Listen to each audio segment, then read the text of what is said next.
It's week 4, ladies and gentlemen. We have a bye week. Chad and Tigers have essentially pretty much a bye week. Yeah. But there's a lot of great games to talk about, so let's not waste any time.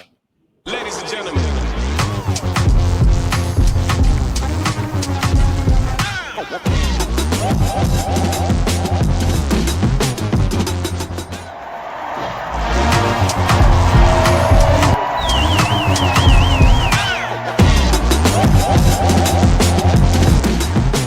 Was to eat. Our intent was to come eat and be hungry. We're taking receipts, and we'll see you at the national championship.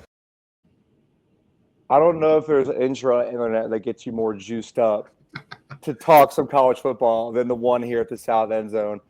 Welcome back to the South End Zone. My name is Tyler. Joining me, as always, is my partner, Chad. Before we get into it, I want to make sure everybody likes, comments, subscribes, shares, do all the things down below. That's right.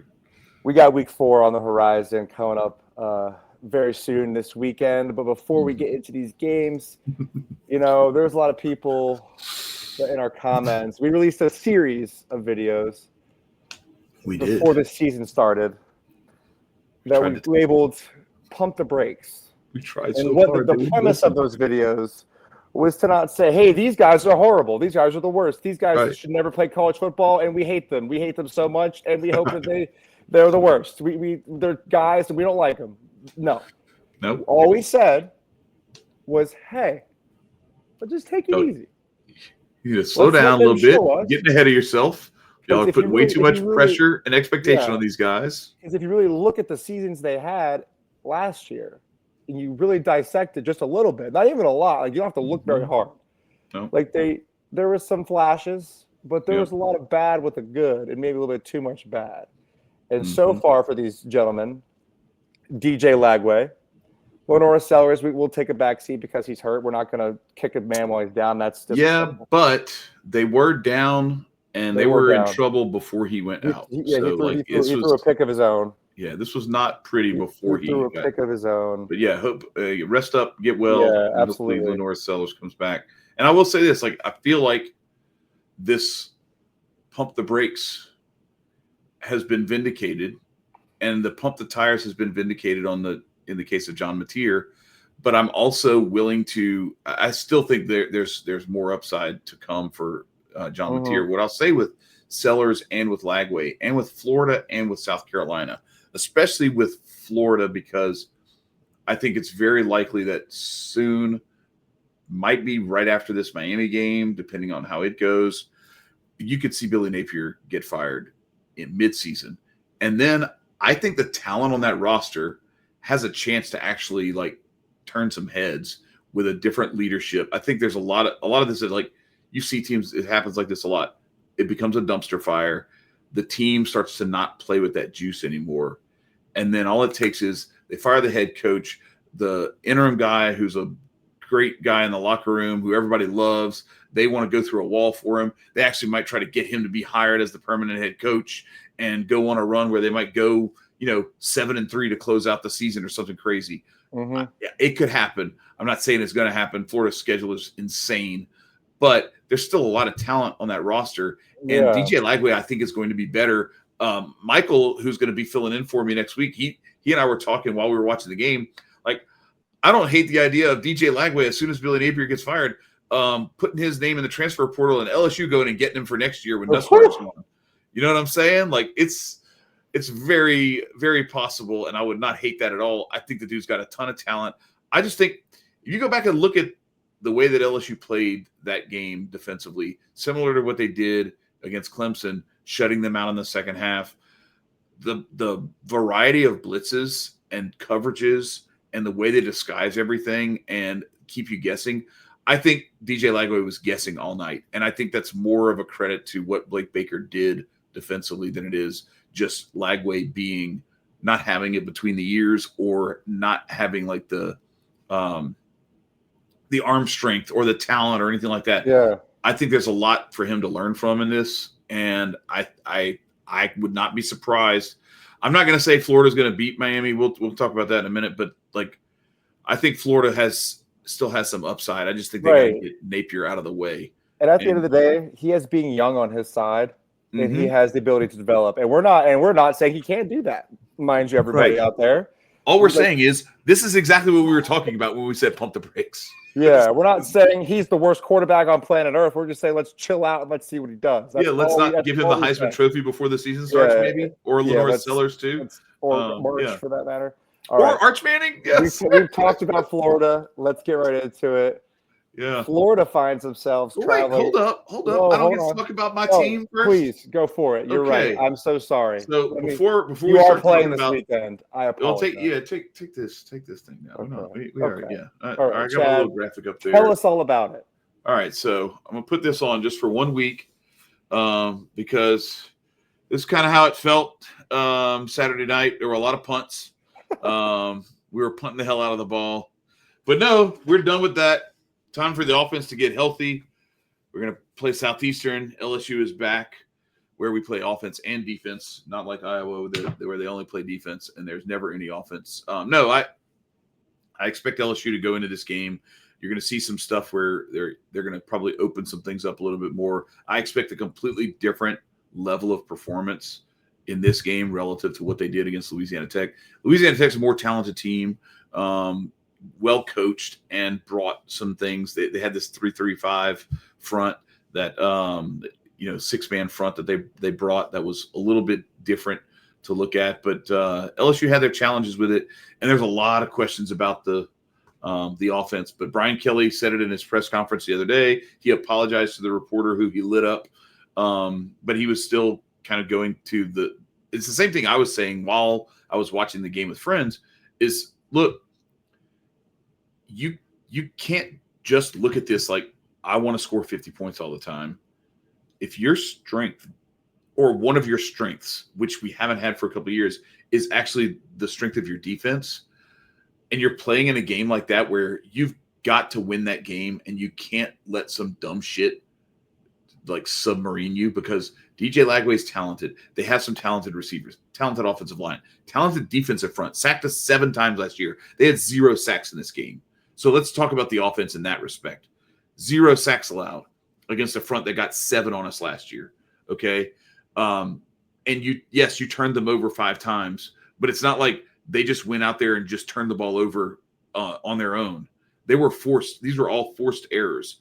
So what I look at is, what's the offense trying to do? They're trying to continue to pick up first downs, but to do it in a way that's a little more conservative. So you're not giving Florida any kind of short field opportunities because you turn the ball over, make mistakes. Just keep it between the ditches and let the defense take over. And that's what happened. And they got it done. And I expect you'll see them open up the offense a little bit more here. And then, like Brian Kelly was saying in his press conference today, this is a conference and a schedule and a team that he knows is going to have to take the lid off of the offense at some point this season. But when you don't have to, there's no sense in trying to push it just to put up numbers and then risking throwing the ball away or getting a sack fumble and giving Florida because then we'd be hearing about, I can't believe LSU lost 17-13 to Florida because they couldn't protect Garrett Nussmeier. No, go get the win, move on, survive and advance. It's the SEC. It's a long season, and they're fine. They're going to be fine. They're taking receipts. And maybe we'll see them in the national championship. That's right. Listen, this podcast, since its inception, has 2 national championships to its name. That's right. Just say it, ladies and gentlemen. So could be. They're both by the same team, but it's hey, I didn't say that. You said that. And 1 loss in the championship to me. Anyway. Congrats. So what I don't know if I told you this or I've said it. Florida plays at Miami. Miami in their schedule does not leave the state of Florida till November 1st for the first time. That's crazy. Because of all of the home games they have, and then they play this time period. They play Florida and Florida State. Well, Florida's whole schedule, they don't leave the top 25. So, but it's just like crazy. Miami will not have to leave the state of Florida to play a football game until November 1st when they play SMU. Yeah. Anyway, I set -7.5, man. I think we could have a legitimate thrashing on our hands if Florida doesn't figure it out, man. Yeah, and I don't know. Like, I feel like this is one of those ones where I think if Miami is susceptible to reading their own press clippings, this is the spot where it looks like Florida is a dumpster fire circling the drain, and Miami is hitting on all cylinders, and they're just going crazy. And look, man, do not sleep on that Florida pass rush, the Florida secondary. They've got some dudes on the offensive line. They've got some receivers. This kid, Vernon Brown III, and then you have, or is it Vernell Brown? I don't know. Anyway, they call him VB3, whatever. Anyway, Eugene Wilson, also the third, I think. DJ Lagway is only the first, I think. I don't think he's the third. But anyway, I expect a little bit of a bounce back performance, and I think Florida's better than people give them credit for. And we'll see. We'll see how this is going to be one of those litmus tests where we find out how quickly is Billy Napier being fired, or we find out that maybe Miami isn't as good as we thought they were. I tend to think that they are. I just think Florida's better than people are giving them credit for right now because it's looked ugly for a couple of weeks. I would not be surprised if this game is right around that number and possibly inside it. I still think Miami wins, but I think Florida acquits themselves well in this game. Fair enough. I just I didn't want to – I started off the season not wanting to give Miami too much credit, and I'm still trying to avoid, going all in. But when they played Notre Dame in that first game, and Notre Dame is supposed to, they live with the offensive line, and they, the new and improved Miami defense was in the Notre Dame backfield a lot of the night. Ruben Bain is a dog, right, man. They're studs. That dude is studs.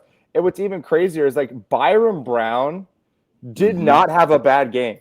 No. Statistically, in he hit that hit that receiver. What's his name? Nuka? No, what's his? Crap, is it Nimrod? Nimrod, that's it. I was like, Nuka? No, that's not it. Yeah, Nimrod. That's right. He played at Tennessee. So Byron Brown still is a great quarterback and still does not have a bad game, and they still got demolished. But Miami ran for 200 yards. So this is true. And Mark Fletcher is a stud, man. He's running for 272 yards, 6.5 per rush, which is, come on, bro. That's what he's got going around. 4 touchdowns. Malachi Toney, one of his 2 receivers, 228, 12.7 per catch and a tud. CJ Daniels, chat familiar, 175, 12.5 per catch and 3 touchdowns. And right now, DJ Lagway is sitting at 5 touchdowns and 6 interceptions.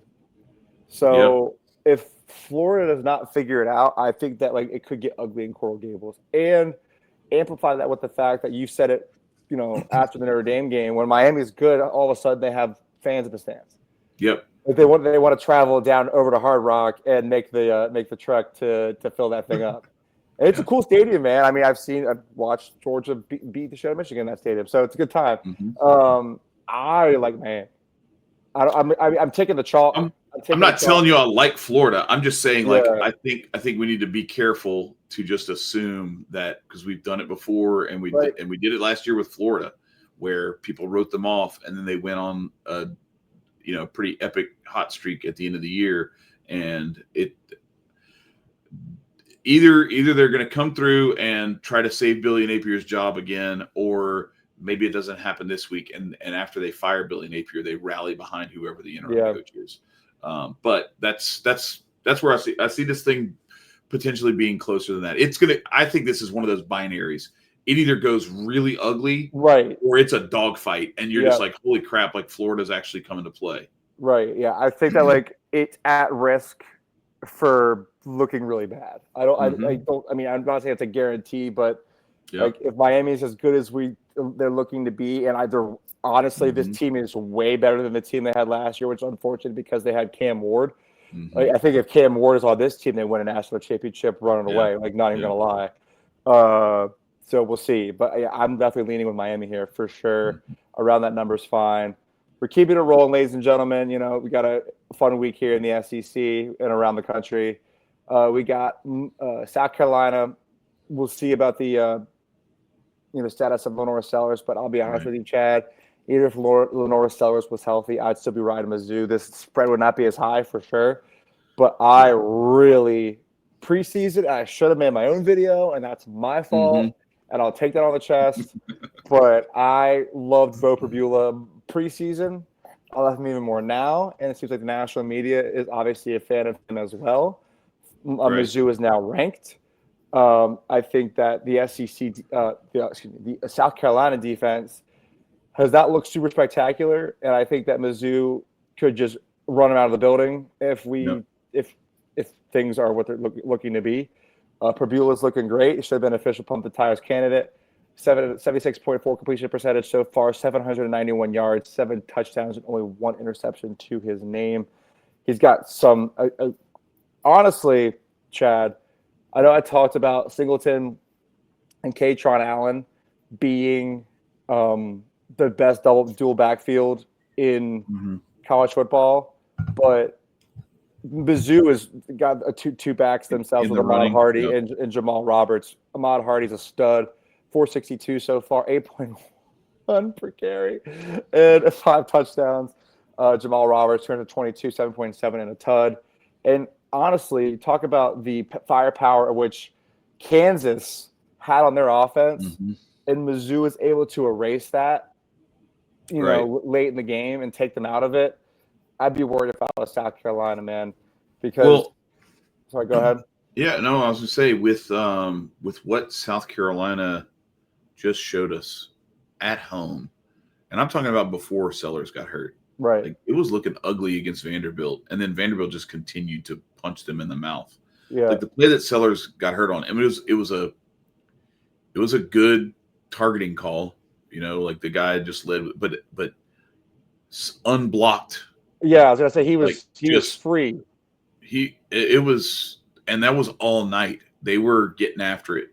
So, yeah, I mean, I find it hard to look at this game and not think, okay, yeah, this is Missouri's to lose. They're playing in Columbia, and yeah, to your point, like there's more than just that offense. I think if you look at what Missouri's defense did against Kansas, because that's the other part of it, where remember we tried to figure out like how in the world was Kansas even in this game, because they did next to nothing offensively. And it was like a couple of turnovers by the Missouri offense and like a safety, like a snap over the punter's head, like just weird stuff.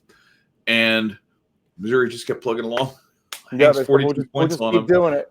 And I could see them putting up a big number. South Carolina just did it. I mean, Vanderbilt just did it to South Carolina last weekend. I could see Missouri doing that at home at night. I could definitely see this being a Mizzou runaway. I think 13.5 is a little bit high. I think it's to account for I could see South Carolina keeping it around 10. Yeah, and I get it. Like Sellers not being it's just the book. being available, but the Doty kid played okay. He didn't play bad. He's fast. Luke Doty was all right. He's big dude, 5th year senior. Like he's not inexperienced from a like reps standpoint. Maybe not in game experience, but he's been around. So I don't know. Yeah, I like Mizzou here. I think definitely. I just think I'm waiting for the Fighting Shane Beamers to kind of like pick themselves up off the mat and not put up with what they just put on the field last week, and come to play a little bit more. And I think getting away from your home environment is good for that too, because then you get to feed off of the negative energy of the road crowd versus having negative energy from your home crowd is tough. I think it's harder. So absolutely. We'll see. I definitely like Mizzou, and I forgot what I was going to say about South Carolina. Other than we tried to say after they played Virginia Tech, and the way that game kind of shaped out in Atlanta, and it wasn't like they won and like they killed them, right? They had to really work a punt return, or they're in a dogfight. Right, exactly, and like Virginia Tech was moving the ball, and if like their quarterback was just a little bit more accurate, they might have won that game. So I mean, we'll see. And now look at Virginia Tech. Right. They had Old Dominion walk into their house and whoop them. And they're 0-3 now. They are 0-3. And there's that. Sorry. They are now no longer important to us. I'm kidding. So yeah, I like Mizzou here for sure. Big one. Arnold comes home to play Brett Venables in that defense, and his I guess we call it replacement because his replacement, John Mateer's his replacement for sure. He chose to leave, but the carousel of NIL now has former quarterback versus current quarterback. Mm-hmm. And I want to know what you have to think, Chad, because you have been the Mateer guy since preseason. Look, these two teams, like, who had this pegged before the season as a top 25 matchup? I think only us would have possibly, because we talked about if Jackson Arnold can get it together. They got weapons. They got Auburn, a good team. They've got weapons. They've got Cam Coleman. They've got Eric Singleton, the kid they got from Georgia Tech, who's like the number one wide receiver transfer guy. They've got a solid defense. Hugh Freeze is gonna Hugh Freeze, and and look at what Venables has done, bringing Arbuckle and Mateer over. Now Oklahoma has an offense to go along with that defense. Very complementary teams. It's going to be fascinating to watch because what you have here is you have two quarterbacks who really Mateer's a better passer, but both of these quarterbacks really make their hay on the ground using their legs. And so I think whichever one of these two defenses can do a better job of just containing, don't get too far upfield, keep him in the pocket, make him feel uncomfortable in the pocket, trash around his feet, but don't rush too far up on the edges. Don't get caught inside and rush lanes to the outside or get upfield too far where you create a passing lane under a tackle or anything like that where he's breaking off. And they're probably going to have to play a lot of zone defense just to see if they can get some pressure creatively. And whoever can do that, whoever can contain the running game of the opposing quarterback the best, I think is the team that comes away with this, because we saw what Jackson Arnold did against Baylor. And I know Baylor is Baylor, right? But still, what was it, 167 and 3 touchdowns on the ground from your quarterback? And Mateer running the ball all over the place this season. Multiple games with multiple touchdowns. I think this is just a quarterback showcase. Going to be a lot of fun in Norman, and I like Oklahoma in this one. But man, Hugh Freeze is he's that dude. I don't know. He finds a way sometimes to just sneak up on somebody. And we saw this one last year. Different situation. You had Peyton Thorne and Jackson Arnold. Right. Or Arnold for Oklahoma, Thorne for Auburn at the time. But if not for a late turnover by Auburn, Oklahoma takes an L last year. So I think this game could be close as well, but I like Oklahoma. Yeah, I was going to say, it's weird to just say, I think it's going to be a great game because that's obvious, but it's just simply the truth.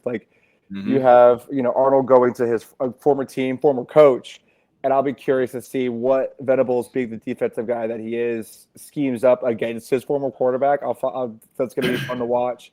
But you also have, Arnold, he wants this. He wants to go to Norman and show them, hey, I was good all along, and he's going to prove it. I think we're going to have absolute fireworks in Norman. I think it's going to be the best game of the weekend by far. Bro, I don't know where to put my – say again. Listen to this. Listen to these stats, how similar they are. So Jackson Arnold, 70% passing for 500 yards and 4 touchdowns. John Mateer, now he's thrown a lot more. I think they've played more games. No, they both played 3. All right. Mateer has thrown 30 more passes, but 67% instead of 70%, but he's thrown for 944 and 5 touchdowns. But Mateer has thrown 3 picks. But the rushing totals: 33 for 161 and 4 for Mateer, 35 and 192 and 4 for Arnold. They're very similar. That's what I'm saying. It's so cool to watch this, because now it's like Oklahoma just went and upgraded the passing version of Jackson Arnold, and it's still Jackson Arnold. They just upgraded the passer. It's like creative. It's like creative. It's like your creative player. You're just gonna buy into passing a little bit more. They just went and bought a bunch of VC. Like passing. Yeah, it's just say and round of money. Okay, now let's go play. Like reading defenses. Not fumbling. Okay, yes. It's gonna be awesome, man. Yeah. I'm excited. This is gonna be a great one. Which it's funny. Like you wouldn't have pegged this to be a good one after they looked last year, but they both are good teams, man. And there's like you can't discount either one of them in this game. Mm-mm. Like that's for sure. I think they're both going to come to play. They both got dudes. We got a good SEC matchup, ladies and gentlemen, in this one, and that's where I'll leave it. That's right.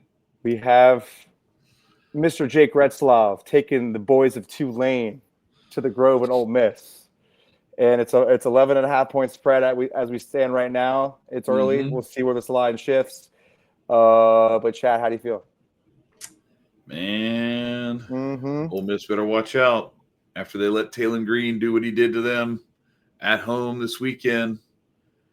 And then they've got this one. And then they're looking ahead to LSU. This has those vibes of like South Florida in the swamp a couple of weeks ago. Looking ahead to play number 3 LSU, big rival. It was a really close game, went into overtime last year. And we're staring down a game where I think Ole Miss has to be really, really careful. We'll wait and see what the status of Austin Simmons is. The kid Trinidad Chambliss came in, and showed out, played very well for Ole Miss in a backup role. He started, but in a replacement role. But the thing is, Austin Simmons had to come in because Chambliss hurt his hand, and Austin Simmons, it was great. It's like it was a 2-point conversion or a short touchdown that he gets it done. But then there's one other play where they try to run the ball, and he ends up aggravating his ankle because anyway, it was an injury. Then they aggravated it anyway. The re-aggravation thing always bothers me unless it's aggravated for the second time. But that's just me being a nerd. So I don't know. I'm guessing Simmons is probably out for this weekend. We'll wait and see. Lane Kiffin is never going to fully reveal. I think when they played y'all last week or last year, their injury report had their whole roster was questionable to doubtful, and all of those dudes played.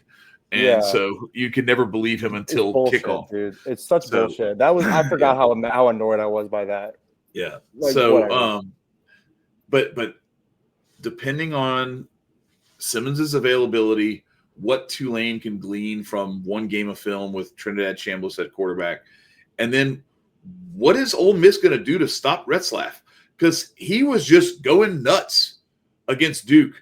4 rushing touchdowns in one game for a quarterback.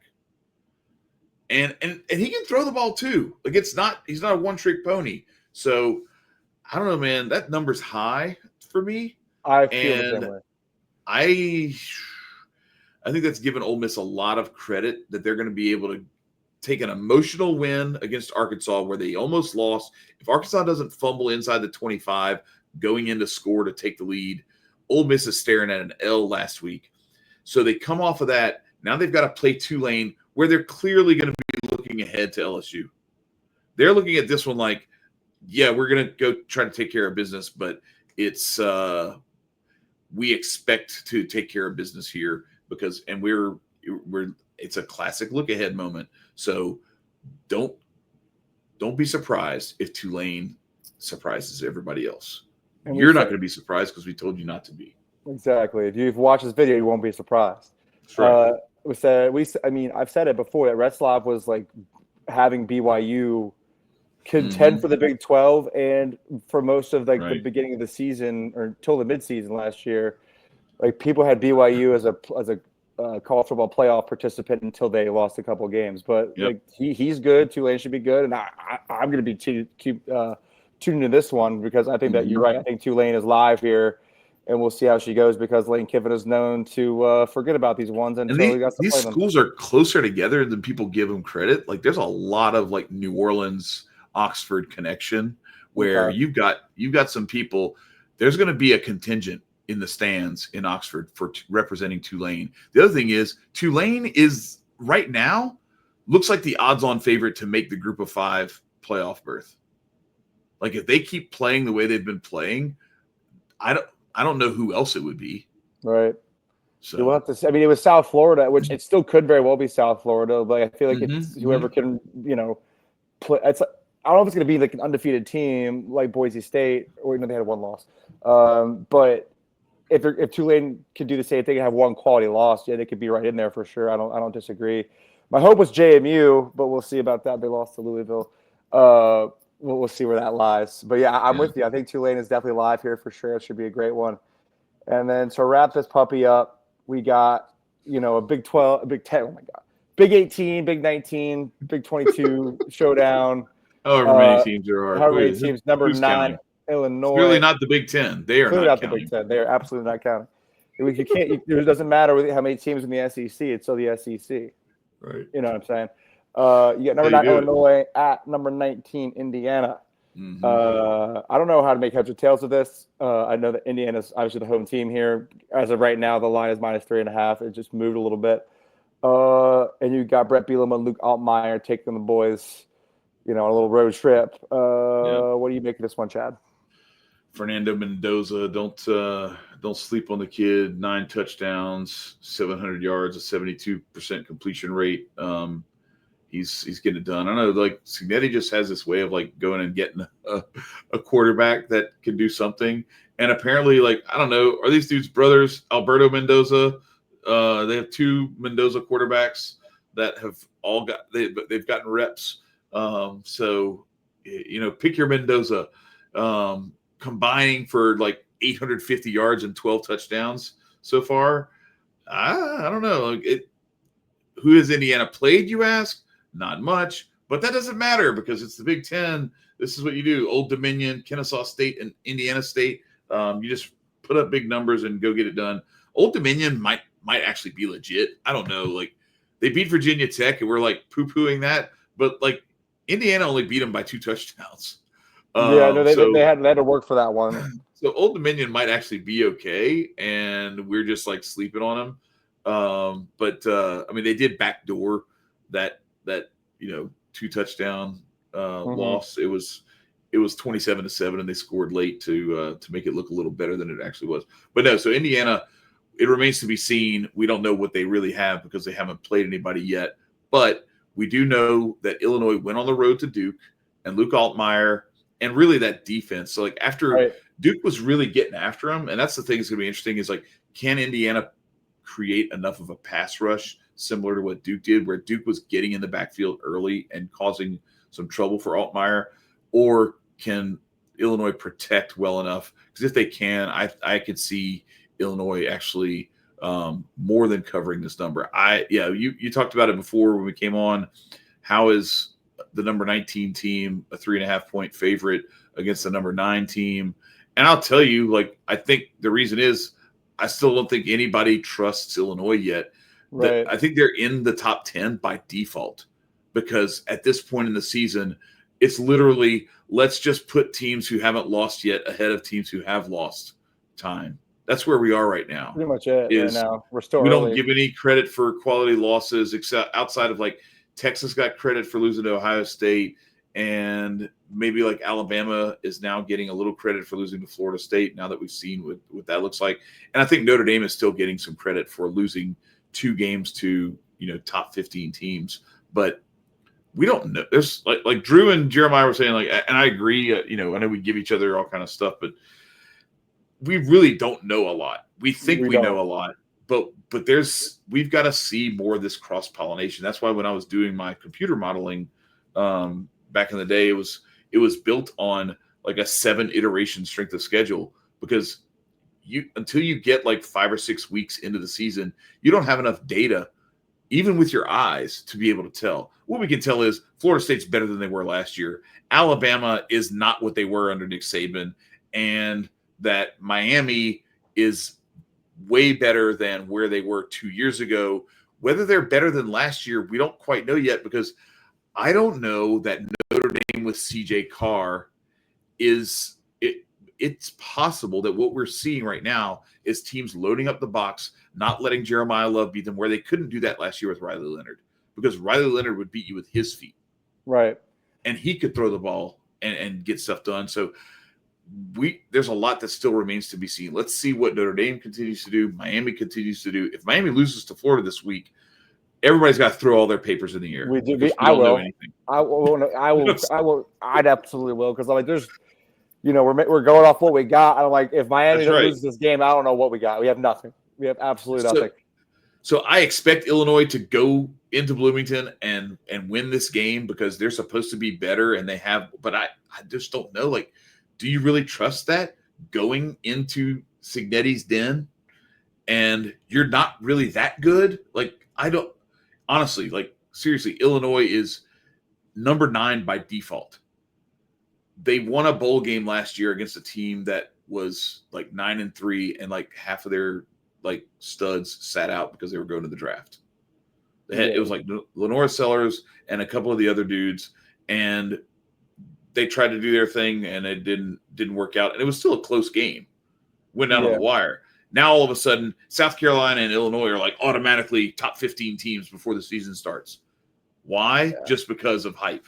Because you want to have them up there so that you can feel justified if they look good early in the season. But there's a lot of dust that's got to settle. Absolutely. And I can't make heads or tails of this right now, because both quarterbacks have virtually the same stat line up until this point in the season, yards and touchdowns and everything, everything included. So we'll see, man. I'll be curious to see this one. I don't know how to make a decision here, so I'm just going to leave it alone, which you're allowed to do, and we'll circle back after it's all said and done. I'm allowed to do that, ladies and gentlemen. This is our show. I can do whatever I want, actually. Literally, can do whatever I want. So I'm going to do that, and I'm going to reserve that right to do so. But it's been a short one, and that's okay. We appreciate everybody for stopping by. Chad, do you have any fading words before we go on out of here? If you get a chance, go watch what Dan Lanning had to say about, some of the events that took place last week, and about how we can respond to those things a little bit better. It's really good. I kind of wanted to play it here, but I don't have it ready, so I'm not going to waste everybody's time with pulling it up. But go pull that up. It was just like after their game on Saturday. And so I'm a big fan. Like, Dan Lanning it seems like a really good dude, and great dude, man. Hard to root against him, and not sure if he's ever going to leave Oregon. But I just hope it's to the NFL and not to one of the schools that we have to play every year or anything like that, because I feel for the guys in the Big Ten. They got a good one over there, and he's going to be a menace for the Big Ten. And it's hard to root against him because he's such a good, down to earth dude. Absolutely, who gets it. I think he gets it. He absolutely, he's what you would call a leader of men for sure, and I don't doubt that for a second. He was our DC for a reason, man, and he buys into how Kirby Smart coaches his team as well, and you see that a lot in the way he runs his team in Oregon. And I think he's next up, and I'm glad that he also went to a team in a different conference after he was no longer our DC. With all that being said, for everybody, make sure to like, share, comment, subscribe. For me and for Chad, this has been the South End Zone. We appreciate y'all. Have a great week. Yeah. Ladies and gentlemen.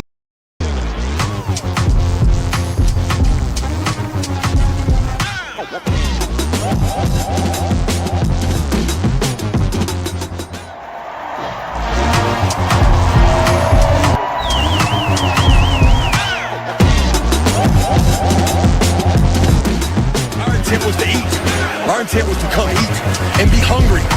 We're taking receipts, and we'll see you at the national.